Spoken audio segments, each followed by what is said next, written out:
Oke, kita lanjut ya. Di sini kita akan masuk ke materi di mana kita akan mengenal salah satu microcontroller yang kita bisa gunakan untuk membuat sebuah project IoT, Internet of Things ya, yakni dalam keluarga ESP32. Jadi kalau secara definisi ya di sini teman-teman bisa lihat aja di sini bahwasanya ESP32 itu merupakan sebuah microcontroller yang berharga rendah ya, sesuai budget lah. Dia hemat energi dengan WiFi dan dual mode Bluetooth, jadi bisa integrasi Bluetooth juga nih. Nah, generasi CSP32 ini itu generasi yang dimana dia menggunakan sebuah mikroprosesor Tensilica ya, Extensia LX6 sebagai intinya nih. Gitu. Jadi dia punya single core maupun dual core ya. Dibuatnya oleh Expressive System juga, perusahaan yang berbasis di Shanghai, Tiongkok.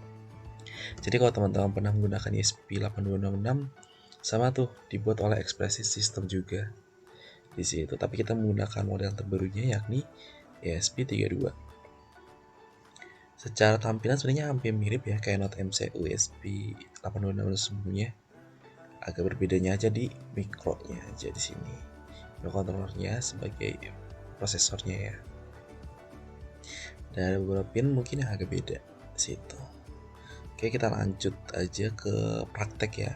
Jadi teman-teman di sini ingatkan kita praktek menggunakan sebuah web simulasi microcontroller ya. Jadi kalau teman-teman di sini ada yang menggunakan Arduino IDE juga boleh, mangga. Cuman di sini buat teman-teman yang belum punya alatnya, kita bisa nih menggunakan belajar ESP ya tanpa memiliki alat fisiknya. Yang penting kita paham konsepnya dulu. Oke, di sini contohnya aja ya. Secara sederhana kita akan membuat project ESP32 untuk mengontrol dan pemantauan nanti menggunakan REST API. Nah, Walkwi ya, kita akan menggunakan salah satu platform ini dengan Walkwi. Jadi dia merupakan sebuah Arduino simulator ya. Dia bisa basisnya Uno, Mega, ESP32, Fast LED, LCD, Servo, Raspberry pun juga bisa di sini. Pico sensor. Gitu. Mungkin kita langsung saja ya. Kita langsung aja klik Walkwi namanya ya. Maka sih teman-teman bisa lihat tampilan dari Walkwi tersebut ya. Teman-teman bisa melakukan sign in aja di sini. Saya menggunakan sign in, gunakan akun saya.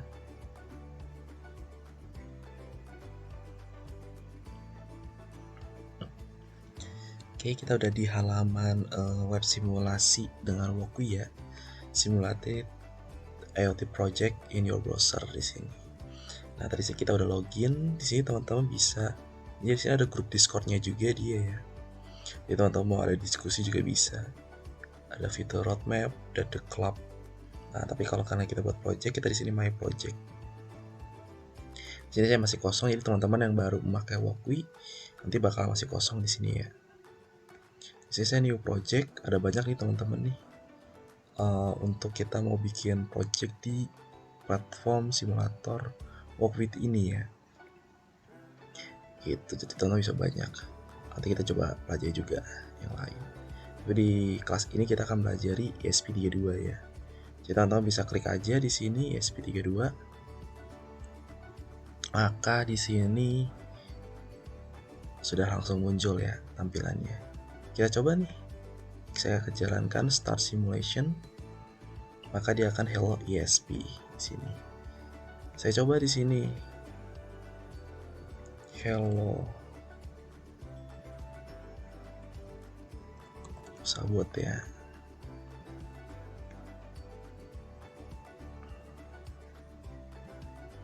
Nah, udah berubah. Jadi di sini kita udah berhasil menjalankan project kita di simulasi ya. Oke, kita di sini mau setup dulu nih supaya nanti dia bisa terhubung dengan WiFi ya. Tidak usah khawatir di sini cara menghubung ke WiFi-nya. Bedanya di sini karena kita sudah terkoneksi internet ya di sini nanti, maka teman-teman otomatis sih juga bisa terkoneksi ke internet di device teman-teman. Cuma seperti biasa teman-teman harus include berapa library ya. Di sini kita include aja library. Kalau di sini kita makainya library-nya WiFi.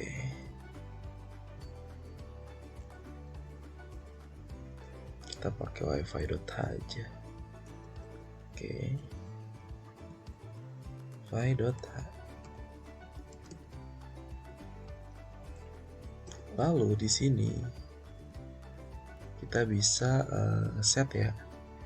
Seperti biasa kalau teman-teman pernah mengerjakan project mirip-mirip ESP 8266 dan sebagainya yang keluarganya, teman-teman bisa setup dulu di sini, yakni adalah SSID ya, buat kita koneksi ke internet, dan juga passwordnya di situ.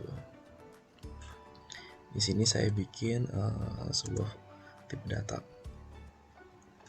Tipe data ya, ini sebagai ini cons. Tipe datanya berbentuk chart.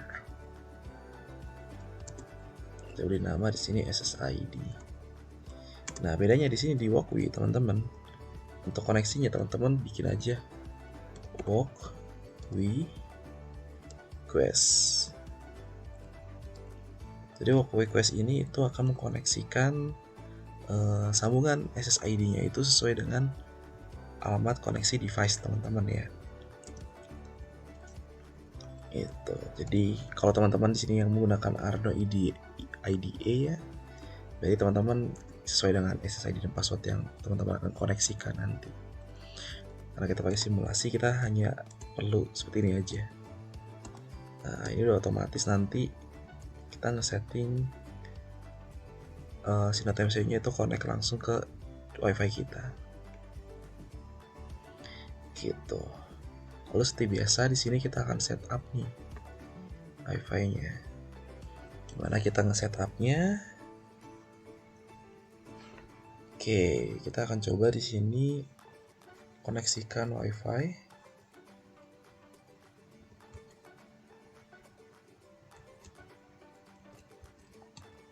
Salah.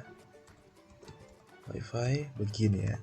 Jadi untuk dia mulai, kita masukkan di sini SSID dari variabel yang udah kita buat di atas.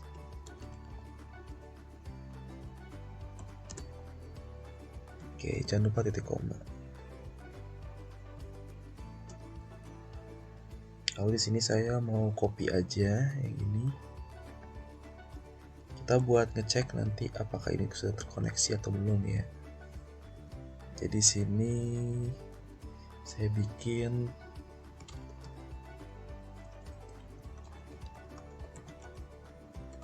koneksi WiFi. Apa kita bikin kayak status. Jadi kita pakai perulangan ya.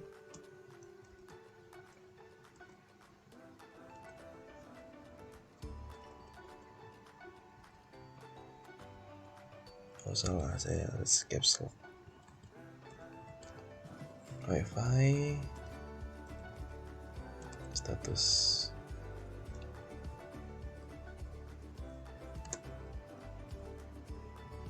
Nah, ini seru. Jika tidak sama dengan WL connected.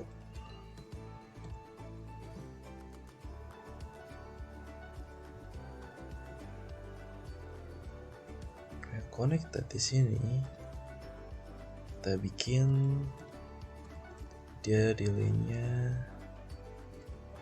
ke sini, bikin mikro aja ya. Seperti biasa di sini kita akan bikin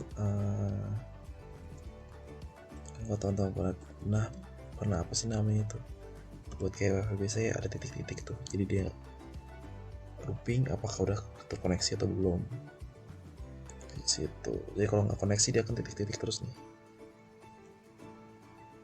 ya, bahasanya titik-titik gue gitu. Lalu kalau di sini saya akan mau cek IP-nya, nanti kita dapat udah terkoneksi belum.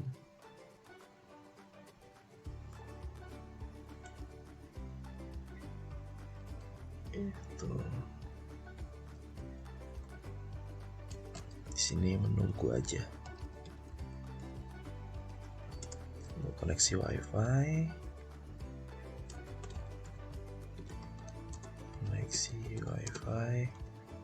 IP-nya berapa di sini nanti kita bikin.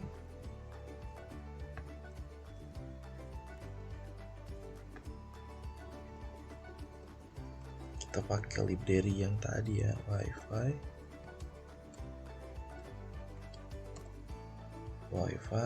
lokal.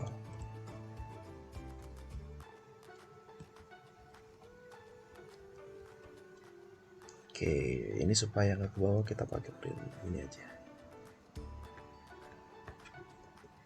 Kita save. Oke, save-nya seperti biasa ya, CTLS aja dari teman-teman. Atau klik save sini bisa. Saya mau ngetes dulu apakah berhasil ya.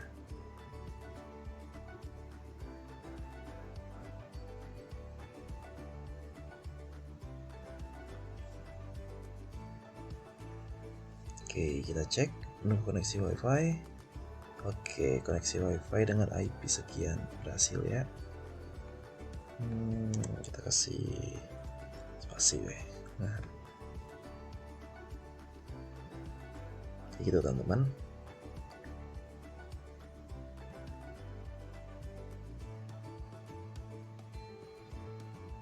Jadi kita setup dulu nih ya project kita menggunakan koneksi. Di koneksinya seperti ini aja. Password. Jadi kalau teman-teman pakai Arduino IDE nanti sesuaiin aja SSID dan passwordnya. Oke, di sini kita akan coba nih ya, karena kita udah membuat sebuah setup wifi-nya udah lancar. Kita akan coba ngerangkai sedikit di sini. Di sini karena kita mau membuat sebuah sistem yang mengkontrol dan monitoring ya, maka di sini saya akan coba pakai LED. Kita coba juga sambil tes dulu LED-nya ya. Oke, kita hubungkan dulu ini misalkan ke sini D5 sampai kita bisa lihat datasheet ya, yang tadi kita lihat di sini. Nah, ini ada datasheet ini, teman-teman bisa lihat pin-pin apa aja yang bisa kita pakai di sini kayak D5 ya. Ini pin digitalnya gitu. Oke, kita akan coba masuk ke project lagi. Ini misalkan saya mau ganti warna ini, nah di sini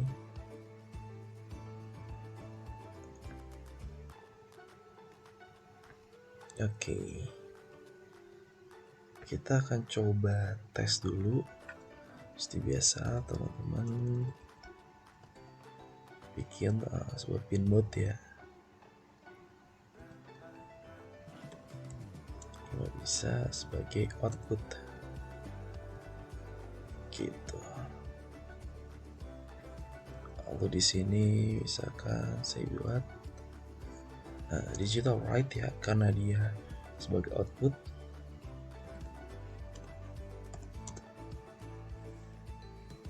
Hai.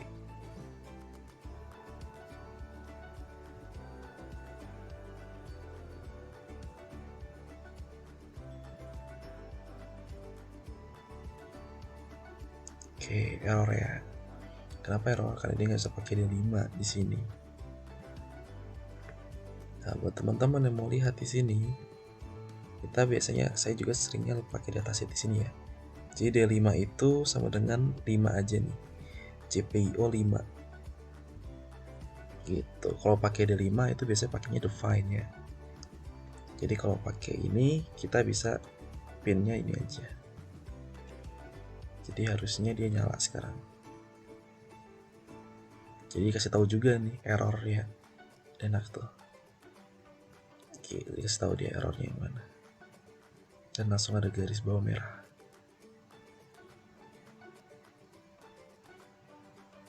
Nah, tunggu dulu, kita coba testing apakah berhasil.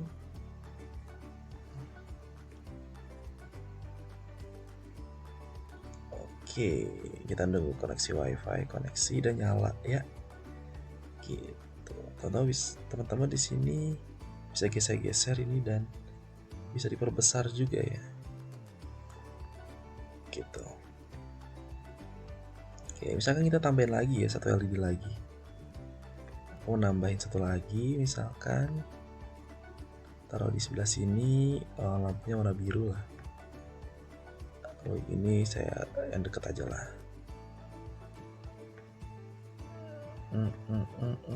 Nah, kita samain ini. Jadi kita ground juga. Oke, seperti tadi kita lihat datasheet dulu nih. Oke, kita lihat datasheet di sini. Dia 18 itu kemana? Oh, 18 aja ya. Dia langsung ke pin 18. Gitu. Oke, jadi kita copy aja ini. 18 kita write 18, kita jalankan.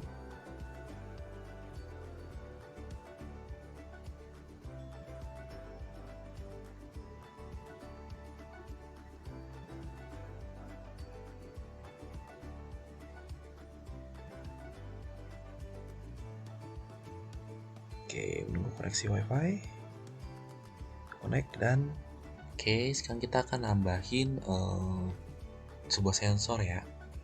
Tadi kita udah buat ininya nih, output buat kontrolnya. Sekarang kita buat mengirim data, itu adalah data sensor ya. Saya akan coba kita pakai sensor yang banyak dipakai, DHT. Nah, ini DHT ya. Teman-teman bisa melihat di sini saya udah searching tadi ya, DHT22. Jadi ada beberapa pin ya. Jadi sini punya 4 pin. Nah, kalau teman-teman lihat di sini ada VCC, ada data, NC dan ground. Nah, di sini VCC ini kita masukin aja ke 3 volt. Data ini ke 15, lalu ini ke ground ya. Oke, pastikan sudah ini. Untuk memakai sensor DHT22, untuk mempermudah kita menggunakan sebuah library. Teman-teman di sini tinggal masuk aja ke library manager, masuk ke sini teman-teman bisa upload atau di sini search aja. Nanti akan ada DHT. Nah, kita pakainya DHT Sensor Library for ESP-X, dimana dia support untuk keluarga ESP ya. Gitu, 8266 ataupun 32. Kalau di sini kita include library tersebut. Include DHT, nah ini dapat nih ESP. Lalu kita definisikan variabel dari library yang sudah kita definisikan tadi. Saya copy aja di sini kayak gini. Saya bikin sebuah variabel baru. Nah, ini adalah namanya DHT sensor ya. Oke, seperti biasa kita masuk ke void setup untuk setting dari data sensor tadi. Di sini saya masukkan variabel yang di atas tadi, DHT sensor. Lalu kita setup. Ya. Nah, di sini teman-teman bisa lihat D15, kita bisa cek lagi aja di sini. Oke. Itu ya, D15, berarti 15 ya. Itu GPIO-nya. Jadi kalau teman-teman ragu, kayak gitu aja. Masuk 15. Di sini kalau teman-teman bisa masukin lagi library ESP, kita panggil function metodenya, sebenarnya lebih ke metode di sini. DHT22 di situ. Lalu saya masuk ke sini, kita buat definisikan variabel lagi. Di sini saya bikin sebuah, ini sudah metode ya, humidity. Jadi karena ini DHT kan dia untuk mendeteksi temperatur ya, suhu dan kelembapan. Oke, bikin data. Di sini saya ambil variabel yang saya buat yaitu data sensor. Kita di sini with function, metodenya panggil temp and humidity. Salah. Oke. Gitu. Lalu cara manggil datanya di sini kita panggil ini aja. Saya mau copy kayak gini. Saya bikin misalkan di sini temp. Ya, dia bikin temp di sini, aku tambah panggil variabel data ini, kita masukkan temperatur ya, sip, cukup gini. Lalu untuk humidity-nya di sini home, berarti di sini humidity. Saya saving, saya jalankan, kita tes apakah ada error ya. Oke, ada error. Saya tambahnya ya, kita sebentar. Oke, dia nggak bisa tambah emang ini. Berarti saya coba di sini konversi dulu ya. Jadi kita konversi berubah jadi string. Nah, kalau tambah itu kan buat nge-string ya.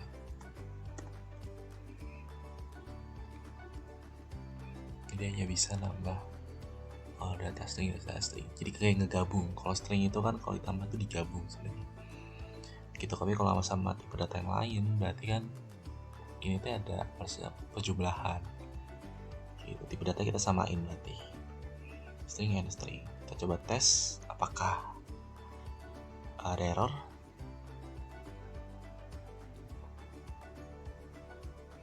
Oke, aman. Nah, dapet ya datanya.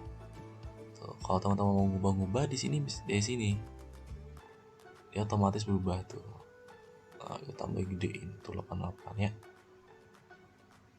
Oke, kita berhasil nih sekarang untuk ngetesting controlling LED dan monitoring DHT dua-dua sudah kelembapan. Habis ini kita akan coba mengintegrasikan ESP ini, kita kontrol datanya dan ngirim datanya menggunakan sebuah REST API, yakni dengan mock API yang telah kita buat kemarin. Nah, kita buat sebelumnya ya. Jadi kemarin kan ya, yang kita sudah buat sebelumnya. Situ. Oke, kita lanjut aja ke pembahasan mock API, integrasi REST API.